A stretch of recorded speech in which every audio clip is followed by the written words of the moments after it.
Yes, plus 2 students, good morning to all of you. Welcome to our physics class. Students, till our previous video, we have discussed about Gauss theorem and its applications, जिसमें हमने 3 applications इसकी discuss की, जिसमें हमने linear charge का electric field calculate किया, plane sheet का field calculate किया, 2 प्लेन शीट्स का भी फील्ड कैलकुलेट किया और इसका एक स्पेशल केस भी हमने डिस्कस कर लिया था. Now we are going to discuss about its next application, जिसमें हमें इलेक्ट्रिक फील्ड फाइंड आउट करना है due to a uniformly charged spherical shell.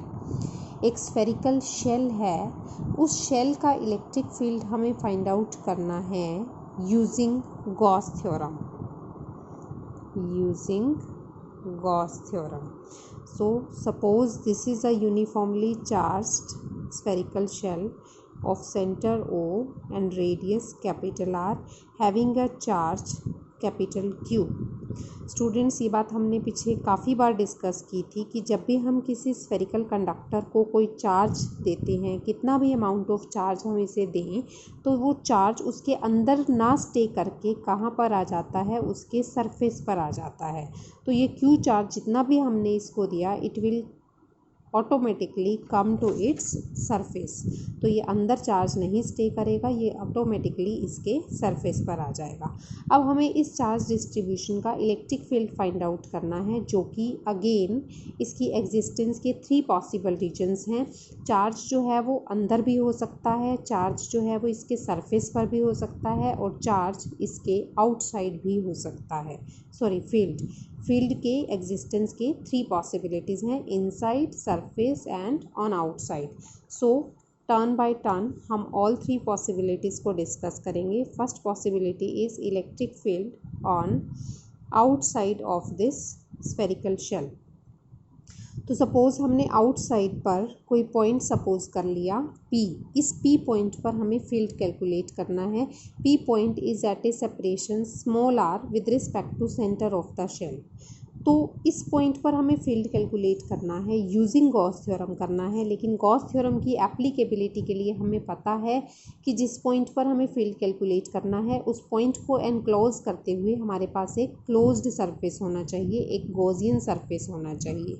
Okay, तो with respect to this charge distribution जो गॉसियन सरफेस बनेगा, that will be again a spherical surface of radius small r. So अब ये हमारा Gaussian surface है. अब हम गॉस थ्योरम अप्लाई करेंगे. Using Gauss theorem E dot ds over closed surface is equal to Q by epsilon naught.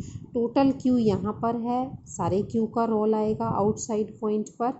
E dot ds P point पर field calculate करना है. फील्ड का डायरेक्शन पॉजिटिव टू अवे, ये हो गया.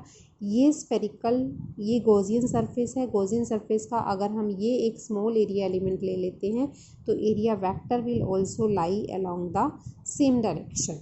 Now E vector and ds vector both lie in long the same direction. तो जो dot product है हमारा, वो E ds cos 0 बन जाएगा. Integration is equal to Q by epsilon naught. cos 0 becomes equal to 1, यानी कि जो डॉट प्रोडक्ट है वो सिंपली E ds बच जाएगा. अब ये स्टेप हम स्किप कर दिया करेंगे. आगे जब भी ये फॉर्मूला यूज़ होगा कि when both vectors, 2 vectors lie along the same direction, तो दोनों का जो डॉट प्रोडक्ट है that will be equal to simply the product of their magnitudes. Now integration of E ds is equal to Q by epsilon naught. E हमें find out करना है. Integration of ds becomes equal to Q by epsilon not.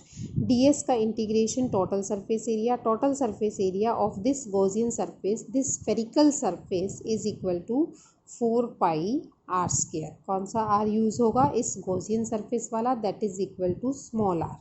तो this will be equal to Q by epsilon naught. So E is equal to, अब हमारे पास क्या आ जाएगा, 1 by 4 pi r square Q by epsilon naught, या इसे हम लिख सकते हैं 1 by 4 pi epsilon naught. Rearrange कर दिया सिंपली और कुछ भी नहीं किया. 1 by 4 pi epsilon naught Q by R square. This formula we can remember also. वैसे भी हमें पता है कि अगर कोई पॉइंट चार्ज डिस्ट्रीब्यूशन है उसका इलेक्ट्रिक फील्ड हमने कूलम लॉ से भी कैलकुलेट किया हुआ है 1/4 pi epsilon naught Q by R square. यहाँ पर भी वही पॉइंट चार्ज डिस्ट्रीब्यूशन था और हमने इसका क्या कर दिया, गॉस थ्योरम से इलेक्ट्रिक फील्ड को कैलकुलेट कर दिया। Clear. Now for the second part हमें फाइंड आउट करना है electric field on its surface. Spherical shell है, centre O, radius R, surface पर ही कोई पॉइंट ले लिया P, इस सरफेस पर ही हमें फील्ड कैलकुलेट करना है। So again using Gauss theorem E dot ds over closed surface is equal to Q by epsilon naught. अब जो गॉसियन सरफेस है, क्लोज्ड सरफेस है, P पॉइंट को एनक्लोज करता हुआ जो है that is the shell itself, क्योंकि जो P पॉइंट है वो शेल के सरफेस पर है तो खुद शेल का जो सरफेस है वही इसका गॉसियन सरफेस बन गया। ओके, नाउ अब इस शेल के सरफेस का एक स्मॉल एरिया एलिमेंट लिया और ds वेक्टर हमने शो कर दिया। P पॉइंट पर जो इलेक्ट्रिक फील्ड का डायरेक्शन है that will also along the same positive charge से अवे जाएगा। Okay, again these two vectors act along the same direction, so their dot product will be equal to simply product of their magnitudes. EdS integration is equal to Q by epsilon naught. Again E हमें find out करना है, integration of ds is equal to Q by epsilon naught.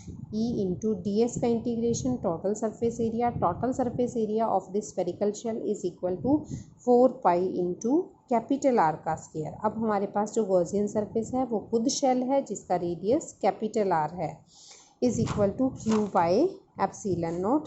So now the value of electric field will become 1/4 pi epsilon naught Q by R square. Formula same है लेकिन वहाँ पर small r square use हो रहा था, यहाँ पर capital R square. वहाँ पर स्मॉल r जो था वो radius of the Gaussian surface जो आउटसाइड पे हमने सपोज किया था उसका रेडियस था, यहाँ पर जो कैपिटल R है that is the radius of shell itself. Next third region है हमारे पास, हमें इलेक्ट्रिक फील्ड फाइंड आउट करना है इनसाइड द शेल। तो इनसाइड द शेल के लिए भी हम क्या करेंगे, ये शेल है जैसे ऑफ रेडियस कैपिटल R, ये सेंटर है, इनसाइड हमें P पॉइंट पर इलेक्ट्रिक फील्ड कैलकुलेट करना है। अब P point is again at a distance small r या r डैश हम फाइंड आउट कर लेते हैं। अब r डैश को एनक्लोज करते हुए हमने एक गॉसियन सरफेस ले लिया इस तरह से। Again applying Gauss theorem E dot ds over closed surface is equal to Q by epsilon naught. ठीक, अब लेकिन यहाँ पर फिर से इसका जो एरिया वेक्टर है E वेक्टर है, again they both are in the same direction, so the dot product will become equal to product of their magnitudes. It will be equal to Q by epsilon naught. Again E into integration of ds is equal to Q by epsilon naught. Now this charge is inside the spherical shell, and as we know the charge inside the spherical conductor is always equal to 0, so the value of electric field inside the shell becomes equal to 0. Okay, so these are the three regions value of electric field. First region में जो आया outside पे इतना exist करेगा, surface पर shell का resistance, shell का radius खुद का काउंट हो जाएगा, और inside the shell value of electric field will become equal to 0.